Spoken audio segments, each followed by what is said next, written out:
Hello, it's Icy and I'm back again with another Windows 10 mobile video. If you'd like to see any of the previous videos, please click the link in the corner.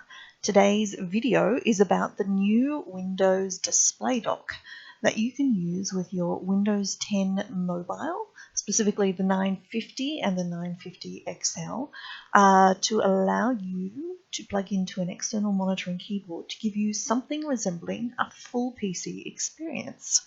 I have received one like just just then, and you can see my unboxing video if you click the link in the corner. So I applied, when I bought my phone, there was a Lumia offer app on the phone, and going into there allowed me to apply for a free dock. Free! So in Australian dollars, that's about $150 from the Microsoft Store. If you're a US customer, that would be about a $100 purchase from the Microsoft Store. So I've hooked my monitor up to the display dock. So I've got an HDMI cable. I've got my standard phone USB-C power connector. This is the phone one, not the one from the display dock box, but they're identical to all appearances. And I've got a USB cable that goes to a hub that runs my mouse and keyboard.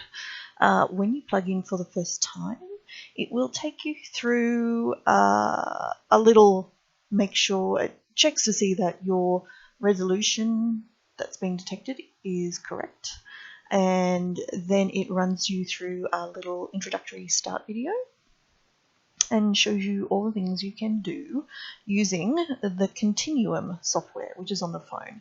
Now, the Continuum software doesn't have to use the display dock.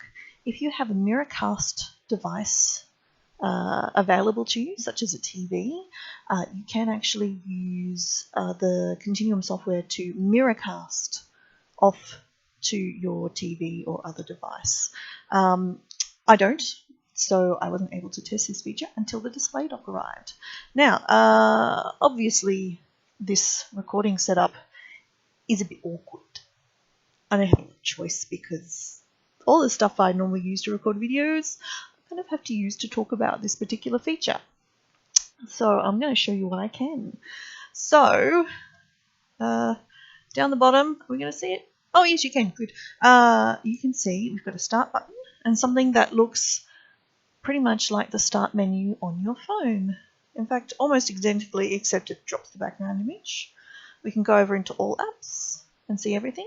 You'll notice under all apps, only some of the applications are available. Most of them are grayed out. So anything that will work as a full screen app will be available to you. And as the two operating systems and the Microsoft Store become more unified, more and more apps will be either rewritten so that they work, or there'll be new apps to replace them. So what we might do, we might go down to something that you might use at work. So we'll try Excel. Now, I've just set up a new, just like a list. So as you can see, this looks like it's a simple version of Excel. Note that it isn't the full desktop version. It is the version that's on your phone, just using the full resolution. However, any sort of basic stuff is still going to be in here. You get some formulas, you can do editing. So let's do some typing. My keyboard works. I'm using my mouse to get around the screen.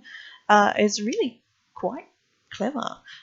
Remember that you can access the storage on your phone as if it was a USB hard drive. So, for example, if you only had a desktop computer at work but you needed to work at home, you might plug it in at work, drag and drop your files onto the phone, take it home, plug it into a display dock, or use Continuum to a TV if that was an option for you, and edit away. It's really pretty good, not bad. Certainly your browser is available, Edge is available, so you could have a full screen browsing experience using your mobile phone if you didn't have a computer available to you. Would I do it all the time? Most of the stuff I do requires software that isn't on the phone anyway. So I don't do a lot of Excel spreadsheets or Word documents or any of that sort of stuff. So for me personally, no, but I can see it would be pretty handy. Now, the other thing you can see, which is more useful probably if you're using this with a TV, is I can actually use the screen as a touchpad. So imagine if you were browsing on the screen, like of a TV that's halfway across the room and you don't have a mouse and keyboard available with it, you can use this to get around the screen. It's really cool actually. Now, using Continuum doesn't stop you using the phone as per normal. So if you needed to use any of the applications on here that aren't available on the screen, that's fine. You can also use the phone as a phone. While it's connected, you can use this to make phone calls, anything you need to. So it's actually not a bad setup. As you see, I've turned the phone off and the screen's gone off as well. Now I've got a training course in a little while, and it just needs a browser. I'm really tempted just to rock up with my phone and the Continuum dock and plug it all in and say, let's go. I don't know if it's pushing it too far, so but I'm still really tempted. Anyway, thanks for watching. If you have any questions or would like me to test anything in particular, please leave a comment below and I will talk to you next time. Bye.